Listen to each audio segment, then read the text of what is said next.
And then, of course, the question that comes up naturally is, well, what about the right of, the alleged right of the fetus or the embryo? And there, everything I've just been saying is relevant to understanding why it doesn't have any such rights.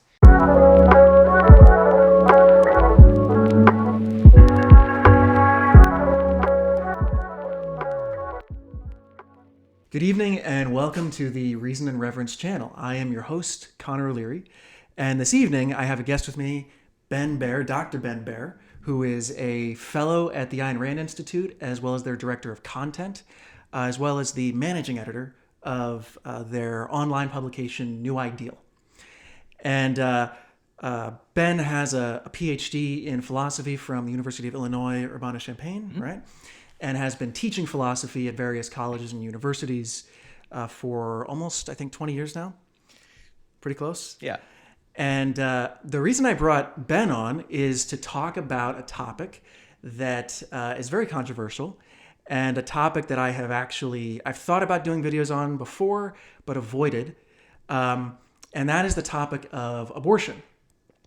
And the reason I wanted to bring Ben on is abortion. Not only is it a very controversial topic, but it is, I think it's a very difficult topic to think about clearly and rationally. I think there are a lot of challenges there, and I know many people who have thought about it deeply and struggled to come to conclusions that they were confident in. And I don't know of anyone who I think thinks as clearly, systematically, and rationally about this, or at least who's written in that way about it, who I think is better than Ben on this topic. Thanks. And so I wanted to bring him on. Ben, a couple years ago, he published a book, which is, I believe, a collection of essays on the topic of abortion, and it's called "Why the Right to Abortion Is Sacrosanct." And so I brought him on, and my hope is that through this conversation, not only some of my confusion on the issue could be cleared up, but hopefully some viewers, if you've been thinking about this topic and you're not sure where you stand exactly on the issue, we can clear some of that up this evening. So welcome, Ben. Thanks for having me, Connor. And also, I'm actually doing this at Ben's home. He very graciously provided this since I just moved and I haven't even set up internet at my new place. So thanks for that. Before we get started, I want to ask a preliminary question, which is, you've written a lot about the topic. I've read, your articles in New Ideal. You obviously released this book, and I'm curious what is it about this topic specifically that's compelling to you? Number of things.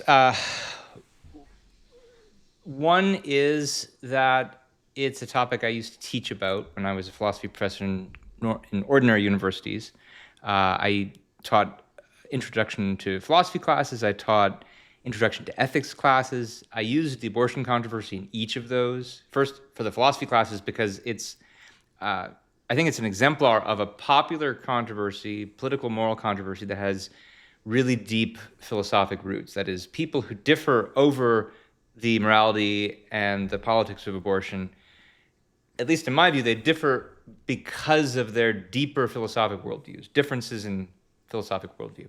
And so it's a good way of illustrating that. So just as a philosopher, I find it to be an interesting topic because it's this popular issue that is deeply rooted in philosophic differences. Most people don't maybe realize how powerful philosophy is to make a difference over these kinds of things that they debate about in everyday life, but there it is. A second reason that I'm really interested in the topic is because, not as a philosopher, but as an objectivist philosopher, advocate the philosophy of Ayn Rand, Objectivism, and I think that Rand's position on this topic is distinctively informed by her distinctive philosophy, and it brings out all the major components of her worldview. And the third reason, I think, is that I find her reasons for her position, which is, very much radically in favor of abortion rights, I find her reasons to be compelling. I find them to be incredibly rational, so much so that they changed my mind on the subject. So I used to be opposed to abortion rights.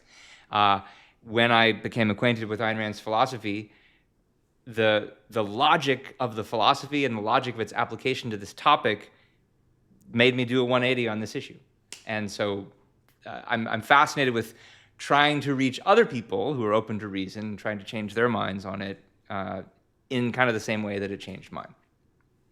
Okay, yeah, well, I can relate in the sense that I was also on the pro-life side, very much so.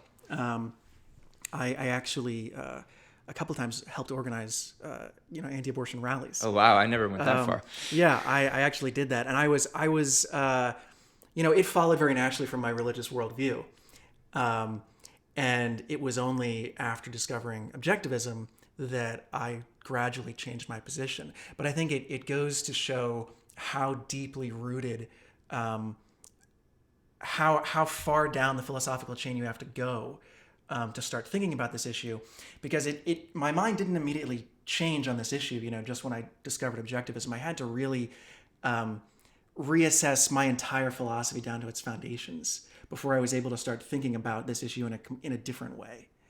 So I think that really illustrates your point.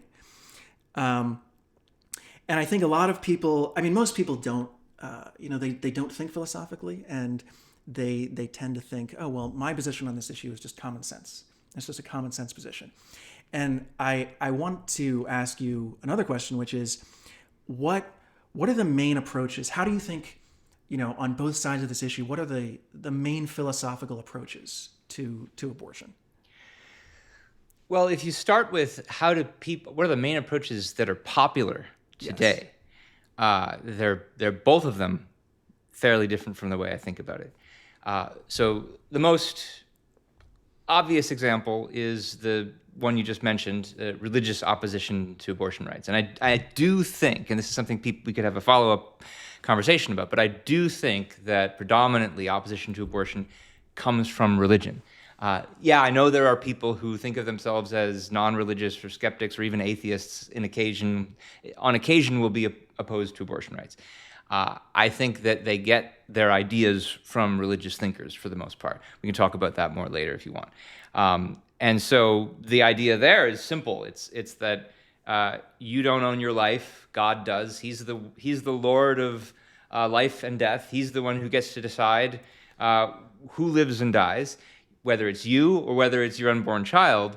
And therefore, since you don't own your life, since you don't get to call the shots, he does. He hasn't given you permission to end the life of a fetus or an embryo. The idea is that if you're pregnant in the first place, it's his will. And therefore, if you decide it's up to you, that's sinful on many levels, and including that it's murder, because their belief is, for reasons we can also talk about, that the embryo or the fetus must be a human being, must be a human life. It has human genetics. Therefore, it's wrong to kill it. It's murder to kill it. So I think that's the most popular overall reason for opposing abortion rights. And the most popular conventional reason for favoring abortion rights is usually not too clearly defined. It's a mix of my body, my choice, which is a slogan. It's a mix of that with feminism, women's rights, the belief that we should have access to healthcare. All these are sort of grouped together, even though there's lots of differences among these reasons. There's not usually a clear, coherent worldview behind conventional support for abortion rights. At most, you can say, well, it's a secular worldview because it's not religious, and therefore doesn't have these religious reasons for opposing it. And I think this is part of the reason why the abortion rights movement has been a failure, is that it doesn't have a clearly well-defined worldview in its favor, especially doesn't have clearly articulated moral principles explaining why a woman ought to have this right. And in opposition to a religious worldview, which really does have clearly defined moral principles in its favor, that's a recipe for failure. It's a recipe for not being able to take the moral high ground on this issue.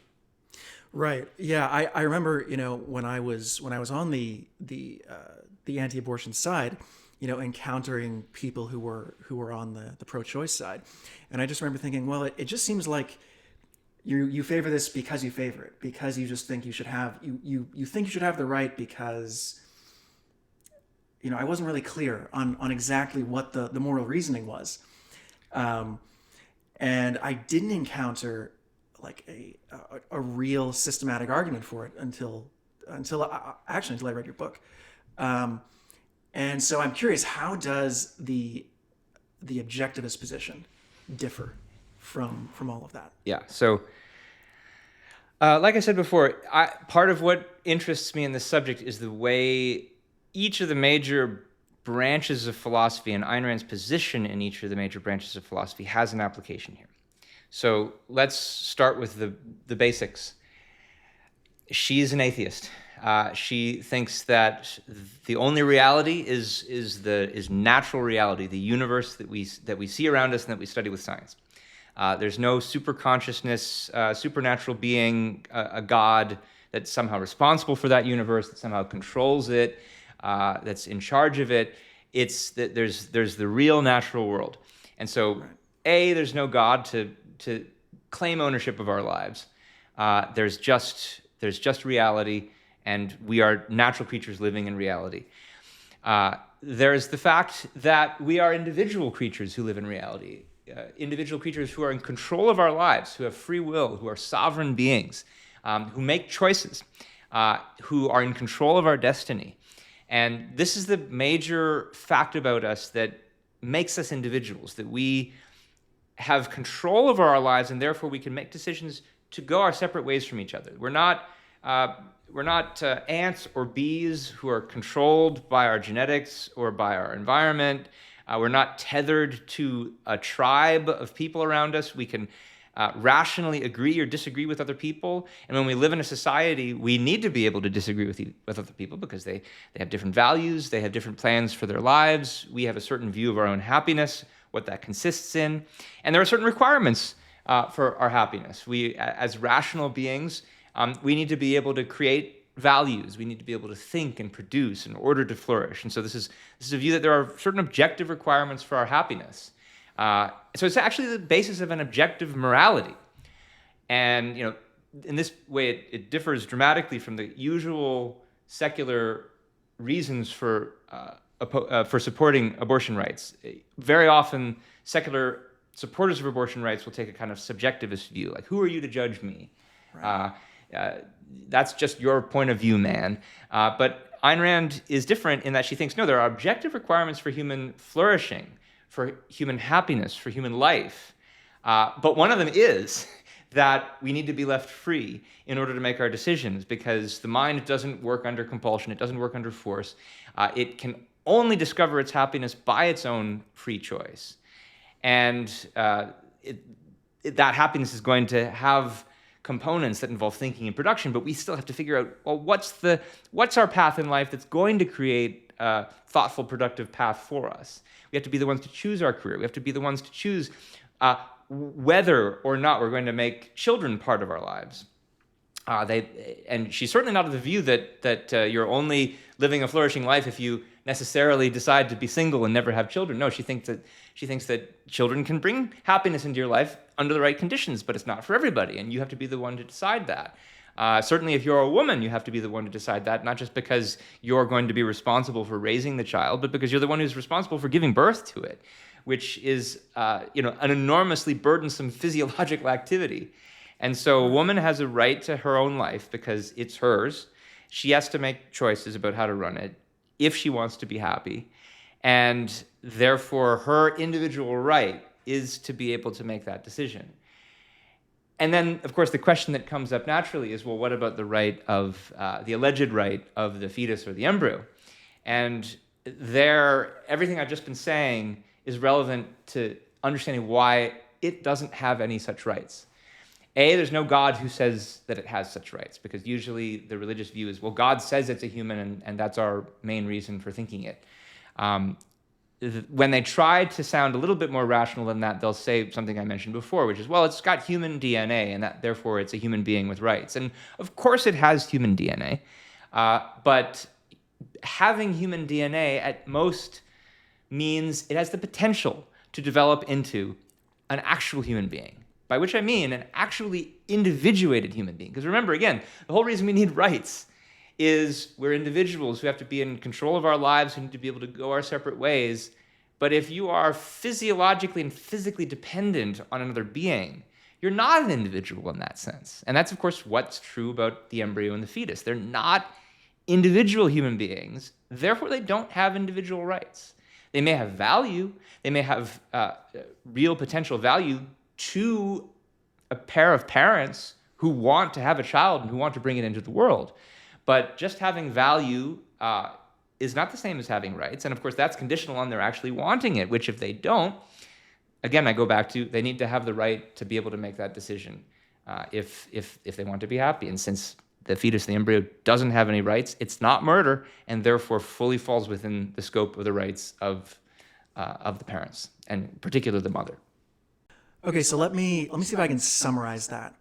So, from an objectivist perspective, the purpose of morality is to be a code that allows us to make choices that will lead to our own individual flourishing as human beings. Yes. And in order for us to be able to do that, to pursue our own lives, we have to be free, because our mind is our means of survival. It's our means of achieving flourishing, and our mind requires that freedom. And that's the basis of individual rights. Yeah. So rights and rights are apply in a social context. So if you're alone on a desert island, your rights don't come into play because there's no one there who could potentially coerce you. So rights, essentially, they're drawing a circle around your person, and they're protecting you from coercion by other people. Yes. And you require that because you are an individual. You are individuated, and you have a rational faculty, and you have the capacity to flourish, to pursue your own life.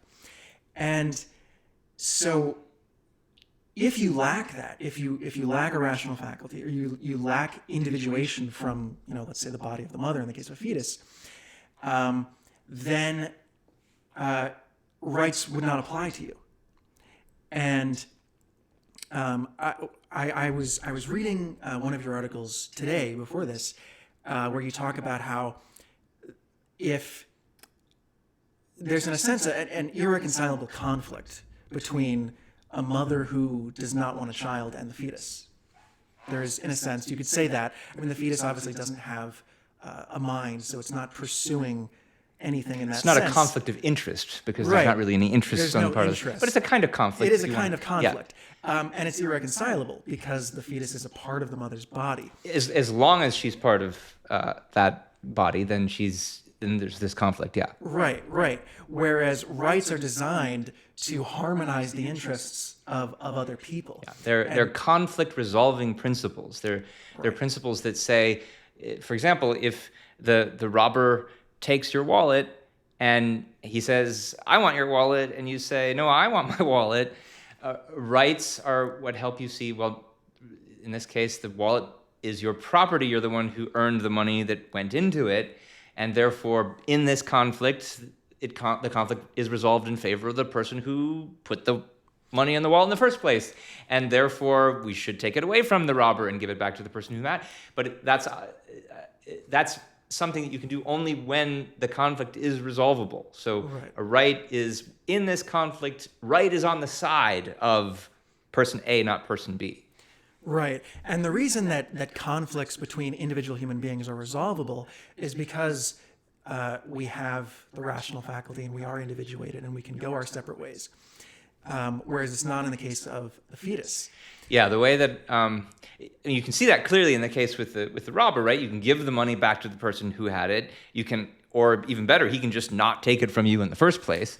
Right. Whereas if you're talking about an embryo, it can't go its separate way without immediately dying.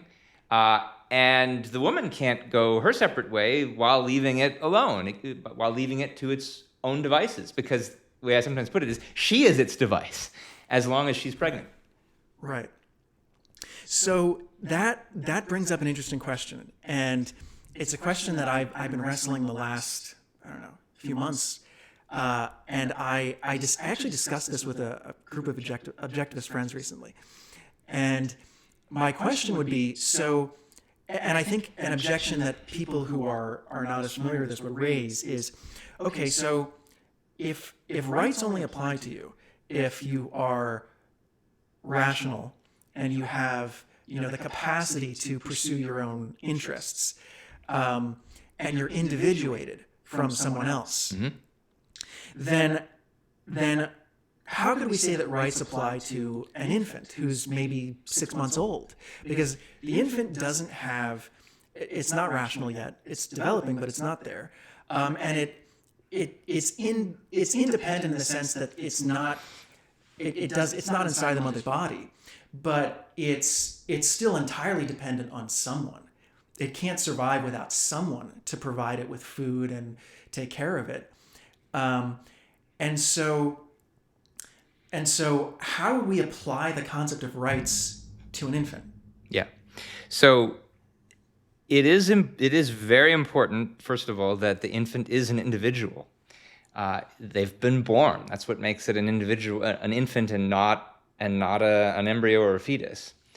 And it's true that they're not rational in the sense that a fully grown adult is. They are rational animals in the sense that they have the capacity to develop into an adult. Now, of course, you could say that's true about the fetus too, right? It has the potential, and the whole point of my argument has been potential is not an actual, et cetera. Well, yes, that's right, but I do see there's a difference. There's an important difference. I mean, you might argue a night and day difference between a fetus in the womb and a baby that's actually been born. It is now actually a separate being, and its mind is developing in a way that it wasn't. Like once it opens its eyes to the world, I mean, obviously there's a brain in the head of a fetus, but it's in utter darkness. Its mind can't develop until, I mean, this is a point that goes back to John Locke, that we're all tabula rasa, that it's the light of experience that begins the development of our mind. And that point by itself usually doesn't satisfy anybody. But that's not all there is. Here's a way to put it very starkly, that I say it to challenge lots of prejudices. If there were no adult human beings, if there was just an island full of newborn infants, let's say, crawling around, and some aliens came down and observed these infants, they would have, and if they didn't know what infants grow up to be, and they were philosophical, they wouldn't have any reason to form the concept of rights in the first place. There's nothing about the life of the infant qua infant that of its own accord gives rise to the need for the concept of rights. The concept of rights is a concept that we form as philosophers to understand very much the needs of mature adult human beings who are living in a sophisticated division of labor society. We need rights for the reasons I mentioned before. We need them because we are rational beings who have to be able to plan our lives. And what that means is plan them long range, because we're living in a society where we have to negotiate relationships with other people, and those other people can get in the way of our plans. Now, if you're talking about long-range plans, negotiating between individuals, you're already talking about an adult human being. You're talking about somebody who's working, somebody who's planning, living, thriving, and there's marauders out there who are seeking to take something they've created of value away from them, and we're trying to figure out how to protect them.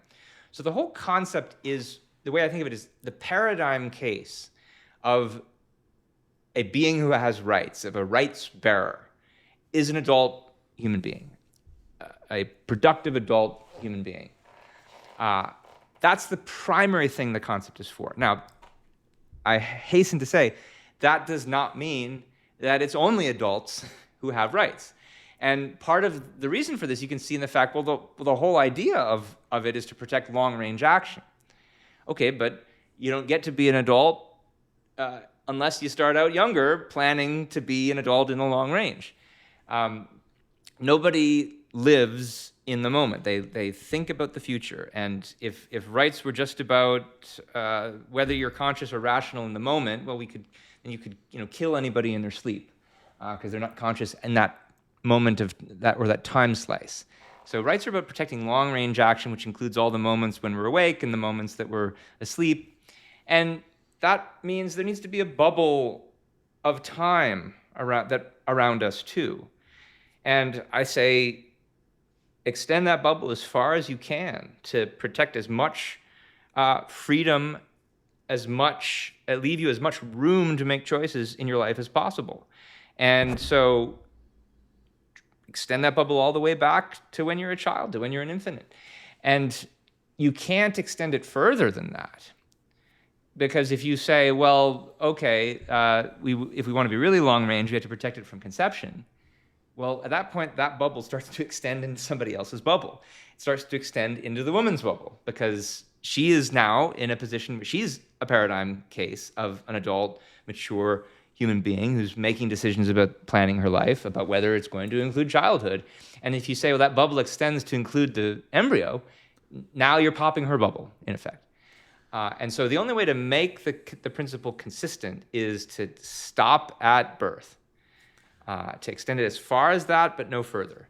And people get uncomfortable sometimes with the way that I tell the story about, well, we have a paradigm case and we extend it, because it sounds like I'm the one who's making the decisions here. I'm arbitrarily deciding about who gets rights and who doesn't. And yeah, if you just leave it at that, it might sound like that and it's bad. But the key here is that concept of rights, just like every other important concept in our language, concepts, generally speaking, are not these, they're not there to capture universal essences that are out in the world, and we just have to draw lines around. We just have to see where the lines are already drawn for us, and we kind of passively absorb them. That's not the way human concepts work. Human beings have to form concepts for themselves. That means we have to do some line drawing, but it's not an arbitrary subjective thing. We draw the lines where we see the most important similarities and differences in the world. The similarities and differences that are important because they help us understand the way we live in the world. And it's especially true for moral concepts. It's especially true for moral political concepts. And so, it's just like where you're thinking about when does somebody reach the age of majority? When do they get to have the right to vote, et cetera? In this country, we say age 18. Is there a dramatic difference between a 17-and-a-half-year-old and an 18-year-old? No. But somewhere around that time, there's a process of maturity that reaches an end, and we need to have some line because we can't have infants voting. So we decide to draw the line there, and it could be a little later, it could be a little earlier, wouldn't make much difference, but it needs to be somewhere around there. Now, we know we need to have that kind of line drawing. It's somewhat arbitrary. On the other end of life at the beginning, it's much less arbitrary than that, because here you have fetus in the womb, infant outside the womb, connected by a cord or not. And there's still maybe a little bit of arbitrariness left, like does it need to be connected by the umbilical cord and for how long exactly, and how far out of the uterus does it need to be? But these are pretty trivial compared to is it born or not? And there's a night and day difference between being born or not. It's, I think, part of the reason why we celebrate our birthdays, not our conception days. So that makes a lot of sense, but I still have a couple of questions here. So one of the questions that I have is, so if we're saying that there's when the fetus is in the womb, there's an irreconcilable conflict there between a conscious, rational being and a being that is definitely not rational and sort of conscious. And so, essentially we grant rights to the mother, but not to the fetus. So in the case, though, of an infant, Yes, it's individuated from the mother, so it's not strictly dependent on the mother, but it is dependent on someone. And Yeah. my understanding, especially if we're going with the objectivist understanding of rights, rights are a circle drawn around you that protect your freedom of action. They're not. They don't specify. They don't specify a claim on someone else. So people say, "Oh, we have a right to health care," which basically means I have a right to demand that someone provide me with health care. Whereas in objectivist thinking, you have the right not to be coerced, but you have to pursue your own life. You can't demand that someone support you, essentially.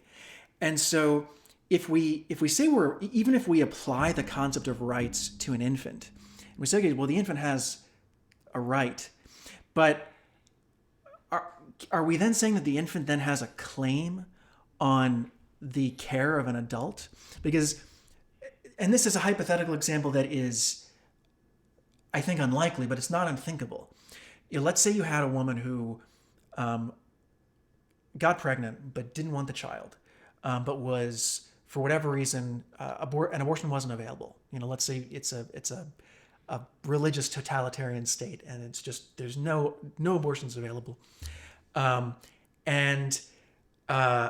when the infant is born, she can't find someone to adopt it, to take care of it. How would we apply those concepts there? Because is she still is there some obligation on her part to take care of the infant? Okay, so I would say yes, but let me try to explain why. So you're right that in the objectivist view, rights are rights to engage in your chosen values, pursue your chosen values, free from the interference of other people. That does not mean that other people have an obligation to provide you with something. It means that they have at most an obligation to refrain from interfering in your pursuit. That's a portrait of rights, generally speaking, but that gets applied in specific ways in specific contexts. So for example, if you and I engage in a business deal with each other, we sign a contract, we both have the right to enter into the contract. Nobody should interfere with us. But part of what we're doing then is agreeing, well, you provide me goods and I provide you money. From that perspective, that's a binding contract, and now I have the right to demand the goods if I gave you the money. Right. And so it's not that this perspective of rights is incompatible with there ever being anybody who has a claim on anybody else. It's just that the claims have to be generated by people's choices. That's one application of it. I think the relationship between parent and child is another. I'm not saying it's a contractual relationship, but it is a relationship that's entered into voluntarily. It's a special case because it's not, here's two people who are independently agreeing to come together. It's, here's somebody who's creating another person by giving birth to them. And so it's a rather one-sided negotiation. The child doesn't have any say in the matter about whether they're going to come into existence. And so the idea here is that because it was the parent's choice to bring the child into existence, provided that they really did, then they do have some obligations that are consistent with having made that choice. If you will, the means, you will the end here, and you, in part because you know that that's the end. And so I would say that the child has a right. It's a right that's conditional on the choice of the parent here, but they have a right to expect, basic sustenance. They're not the ones who decided to come into the world. The parent is. The parent has the obligation to follow up with that choice. Now, what do you do in kind of special circumstances? I think you don't have to be as you don't have to imagine anything as fantastic as the kind of totalitarian situation you thought of. You just think in an ordinary free society. Let's say mother wants to have a child, and then she has the child, and then she realizes, I thought I could afford to raise this child, but actually I can't. Her finances fall through, or she doesn't have as much money as she thought she did, or something like that. even still, she has an obligation to raise the child. Now, the normal thing to do in that case, of course, is to try to find somebody else who can raise it for them. So the mother, at the very least, has the obligation to discharge her obligation by finding somebody else who can shoulder the burden. That's what adoption's properly for. In a weird circumstance, and I think it's very weird because in a normal society, there's lots of people who want to adopt. And usually, there aren't enough children for them to find. Like they would like to have a child and they can't find one. In a normal society, you don't have a problem with this usually. If it's an abnormal society, then hopefully at least you have some kind of charitable organization that's there to help sponsor orphan children or children who are given up by their parents who can't afford to raise them. And so if it's completely abnormal and there's not only nobody who wants to adopt, but there's no charities that are there to help you, you are living in a pretty bad situation in that case. It's not really our world. But if that were the case, then yeah, you would have still the obligation to try to raise the child as best as you could in spite of the fact that things were really bad for you. And that would be really tragic. But I mean, it's already pretty tragic that you live in this awful society. So you probably got bigger problems at that point. Okay, so essentially, even if the mother was essentially coerced into giving birth, then she would still be contractually, in a sense, obligated. Well, that's a bit different. If she's really coerced into it, then it's not something she chose. Right. Then she doesn't have the obligation. So if she's raped and then forced to have the child on top of it, I would say she doesn't have the obligation. Whoever forced her into it now has the obligation, and she can give it up to them, or what would actually be proper is she puts those people in jail and makes them pay to support it. I mean, she may still want to raise it herself, but it's not her choice then. Her choice is all important here. Gotcha. Okay. Yeah, I had a long discussion about this exact hypothetical with a bunch of people recently, and we went back and forth for a while, and that's very clarifying. So one question I have is that's a very systematic treatment of the whole concept of abortion, the whole debate. But it's not one that you'll hear from the pro-choice side. Not too often, no. And why do you think that is? Well, I mean, the simple reason is that they are unaware of or resistant to the objectivist view, and so there's a lot of reasons why that's the case.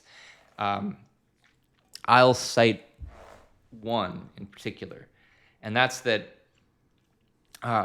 where support for abortion rights usually comes from in our culture is from the political left.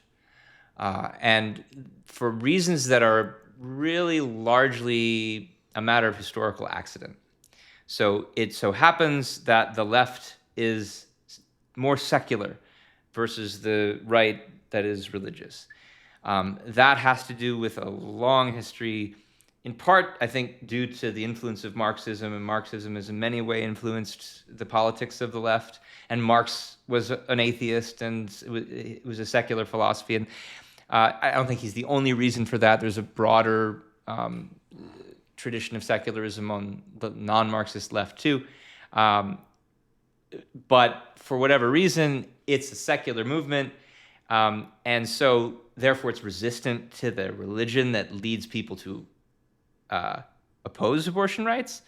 But that opposition is not enough to come up with a positive in favor of abortion rights, especially when the left, for one reason or another, again, due to historical accident, favors the same kind of basic moral values as the right. It's something that I've argued extensively in places outside my writing on abortion, that the basic secular moral outlook that empowers leftist politics is a kind of egalitarian altruism. It's the idea that you're only really acting as a moral agent, fulfilling your moral obligations, if you are treating other people's interests as equal to and as important as your own. And so your happiness only counts for one very small number in a very large column of figures, What really matters in one version is the greatest happiness for the greatest number. That's not the only way they think about it, but that's a popular way. And so that's essentially the same basic moral idea that empowers religious morality. The idea that morality consists in selfless renunciation and humility rather than pride. These are ideas that come straight out of Christianity. And so, although the left is secular, it's taken its basic moral cues from religion, whether it knows it or not. If you go back long enough in history, this idea of selfless renunciation is the paradigm of morality. That comes from the Bible. That comes from the Sermon on the Mount. And so if that's where your morality comes from, and you see it in leftist politics when you see things like, well, they advocate for the welfare state, and they advocate for foreign aid, and they advocate for environmental regulations and all this stuff that's supposed to restrain selfish pursuit of happiness. If that's where you get your moral worldview, then when it comes to opposing the critics of abortion, trying to support abortion rights, you can at most be skeptical of the religious reasons that they give for opposing abortion rights, but you can't really then try to stand up for the woman's right to make decisions to pursue her own happiness, because that's a view that very much comes from the opposite moral viewpoint. It comes from the idea we should be proud, not humble. We should pursue our happiness, not sacrifice our happiness. And so you really just can't make an empowered case for anybody's individual right to free choice to pursue their happiness, especially on a question like abortion rights. If you've been relying on the morality, the selfless morality of religion all along, the same morality that leads people to oppose abortion rights in the first place. So they're in quite a pickle, and on some level, they sense, yeah, I should be able to make a choice. It's my body, but they don't want to face up to the fact that, well, if you care that much about your body and your life and your choice, that's a righteously selfish concern. That's just incompatible with the morality they apply to every other political issue. And so the moral fervor and the fire just kind of goes out of their eyes. Then they start looking for rationalizations like, oh, it's about women's rights. It's her membership in some tribal class, or it's about access to healthcare. It's like healthcare right. They owe us the money to pay for our healthcare. That's what abortion is supposed to be. So, but that doesn't convince anybody, and it's just kind of, tribalistic or technocratic argument that doesn't inspire a movement. Right. So, shifting gears a little bit. So that's why the left has trouble making a coherent and powerful case, and that's probably why I'm assuming you think that Roe v. Wade was ultimately overturned. Ultimately. One question I have is, when I was involved in the pro-life movement, to an extent, I wasn't deeply involved. I and the people that I knew had a genuine moral horror of abortion because we saw it as tantamount to murder. When we thought of abortion, we weren't thinking of like an embryo, although that was part of it. But primarily, we're thinking about a fetus that looks more or less like an infant, or is starting to look like an infant, and the idea of ending that life really went against all of the moral intuitions that we had from all of the philosophical premises that we were raised with. And not only that, but I think there's an even deeper there's something even deeper going on there emotionally, I think, which I think is akin to what happens to people who embrace like radical veganism. There's this horror of causing any kind of harm to another living creature, and that's especially true when it's a human being or a potential human being who's starting to grow into something like yourself, like the people that you love. Yeah. And I'm curious how you would approach that, because I think a lot of people can't get past that when you talk about this.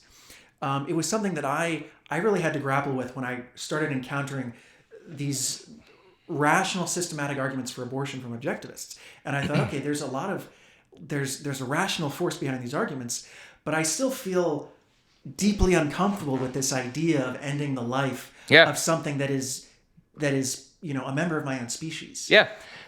I think that is totally natural, and I wouldn't expect it to be any other way. So the argument for abortion rights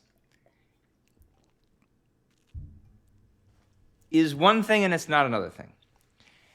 Here's what it is. It is saying that you ought to be able to have the right to make this choice because you need to be able to govern your own life. And sometimes for some people, children are not a part of that life. And unlike many left-wing subjectivist arguments for abortion rights, this is not a value-free or value-neutral point. The idea is you need abortion rights because abortion's actually good for your life. So it's not, who are you to judge me about whether it's right or wrong? It's actually the right thing for a woman in this kind of situation to do. If it's going to mess with her life, the being doesn't have any rights, it's the right thing to do, it's good for her, it helps her pursue her happiness. So this is not a value-free thing. You need the right because it's right to actually do. That being said, it's not the case that everything that's always right to do is always comfortable. It's not even always, free from distress.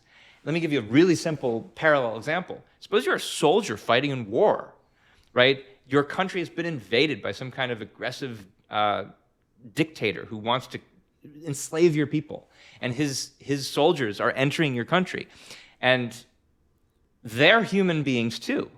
It might not even be their fault that they're being made to invade. The dictator's forcing them to invade. But if you're in the army of the nation that's trying to defend itself, you've got to kill some people. And for all the reasons that you mentioned, it's not going to be pleasant. Like, I don't think, even though you have the right to self-defense, even though it is good for your life to exercise that right, if it means if it's what you need to do to oppose that aggressive dictator, even though you have that right and it's right for you to kill this person, it doesn't mean you're going to like it, doesn't mean you're going to enjoy it, and you're not going to enjoy it for all the kinds of reasons you just mentioned. The fact that you actually value your life, you're a human being, you're going to see there's value in the lives of other people. And if it weren't for the fact that those soldiers were invading, you wouldn't have the right to kill them, and you would be horrified if someone else tried to kill them, because they're a human being like you, and because they have their own plans in life, and you're going to be horrified when you kill them. Like, I don't think there's any amount of military training or philosophic training, for that matter, that's ever going to detach you so much from what it is you're doing as a soldier in war. And this is part of the reason that soldiers, have PTSD and, need specialized therapy when this is what they do for a living. Because those are human beings. You can't detach yourself from that, and it's gonna be difficult. And by the same token, I think I don't think that a fetus or an embryo is an individual human being with rights, but they would become one otherwise, and they look like them at a certain point. And especially if you're a woman who maybe someday later wants to have children, which is often the case, right. Like it's going to be a difficult thing to do. And I don't think anybody would ever say, oh, you should just feel like it's a normal thing. And, it's just like, doing the laundry or, some other routine thing. If you have an abortion, even when it's the absolutely right thing to do, it's going to be an unpleasant thing and possibly stressful, in some cases, maybe even traumatic. I think the statistics that I've seen on this suggest most women who have abortions are not traumatized by it, contrary to some of the propaganda that you hear from the anti-abortion crowd. Most of them had to think hard about it. They had to think seriously about it. But when they, when all the chips were down and they had to make a decision, they knew that this was the right thing to do, and they don't regret it. Most of them don't regret it. The ones who do are the ones who've become very religious, typically. And so I think they're not going to be conflicted for the rest of their life. But when it happens, it's not an easy thing to do, and it's I would never say anybody should think of it as, oh, this is just a trip to the gas station or to the laundry or whatever like that. Okay, that is, I think, one of the best answers I've ever heard to that question. Because I think one of the things that is counterproductive to the pro-choice movement is when people on the left trivialize the decision and just say, Yeah. oh, and they act as if, like you're saying, it's like a trip. It's like, taking out the laundry. And it's as if they think that, and they prove in the minds of pro-lifers that, or anti-abortionists, that, they just think human life is cheap. Yeah.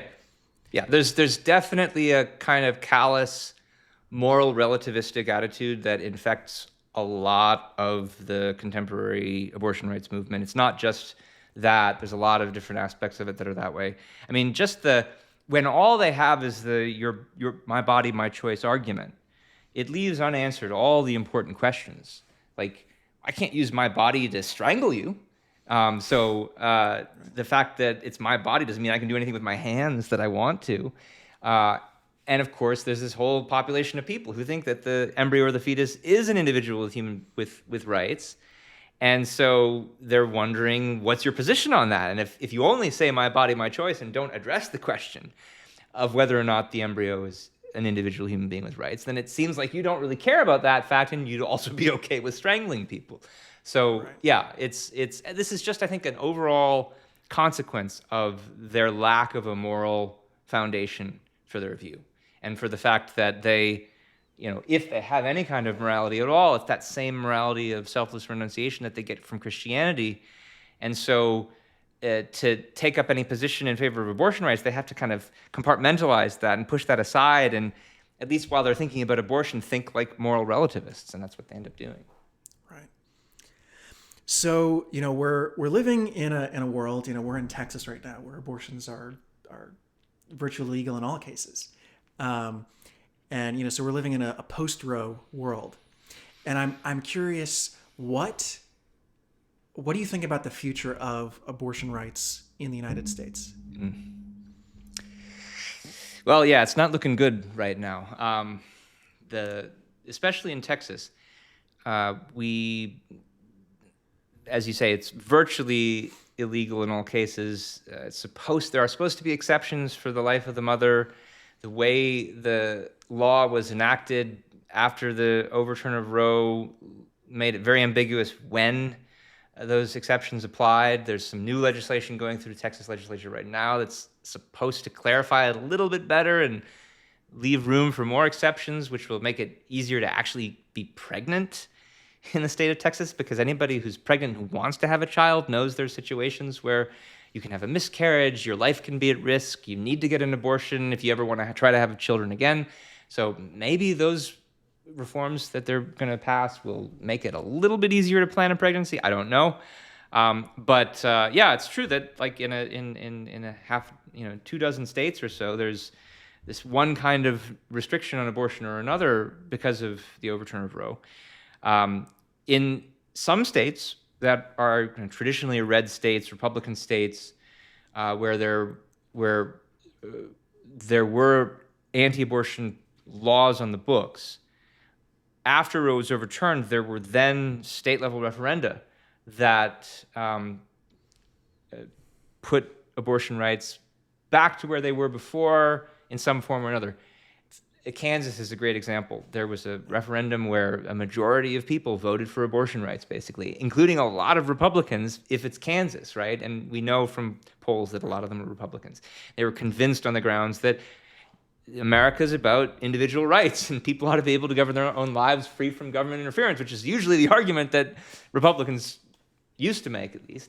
And so it was effective in Kansas. There were similar things that happened in Ohio, and I think in maybe Kentucky.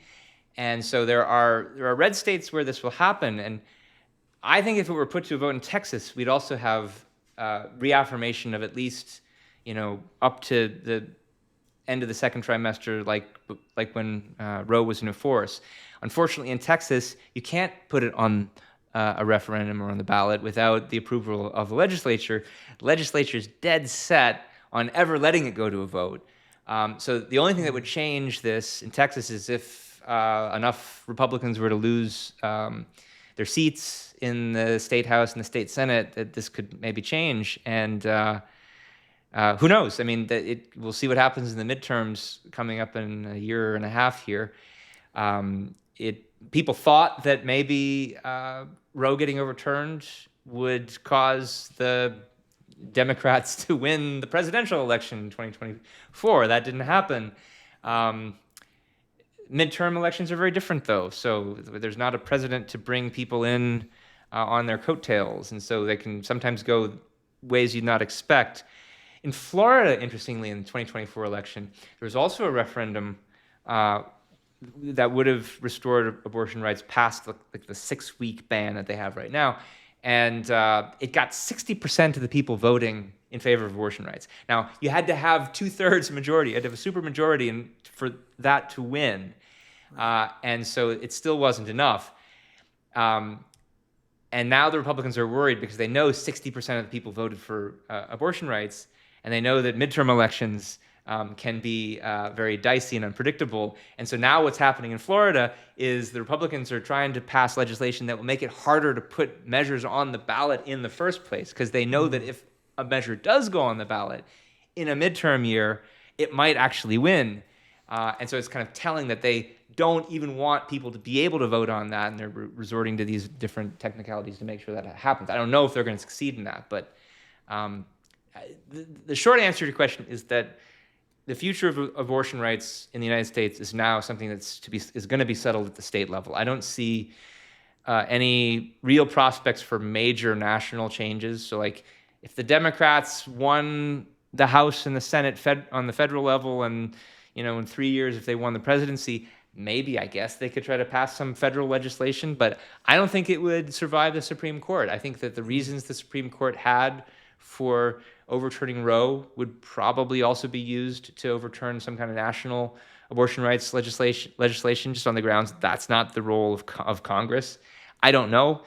Even if the court didn't overturn it, it would then get overturned again if the Republicans took control again. So I think permanent change will only come on the state level. And there has been some positive progress toward getting things back closer to Roe in some red states. Whether it happens in other red states is going to depend on, future referenda, whether they're ever allowed to happen, and then just the composition of the state house in each state.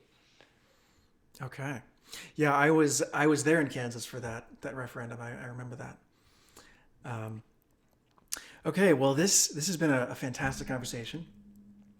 I'm going to go ahead and cut that right here. I think this might be the shortest podcast I've done so far, but it's been a good one. So if you're watching, please like and subscribe if you enjoyed this conversation. If you enjoyed listening to this, I would also encourage you to check out Ben's book, The Right to Abortion Is Sacrosanct. I will actually leave a link to that. Second edition. Be sure to find the second edition. You just updated it, right? Yes. Yes. So I will leave a link to that in the description, and let me know what you guys think. Do you agree with Ben? Do you disagree? Let me know in the comments. Thank you. Thanks, Connor.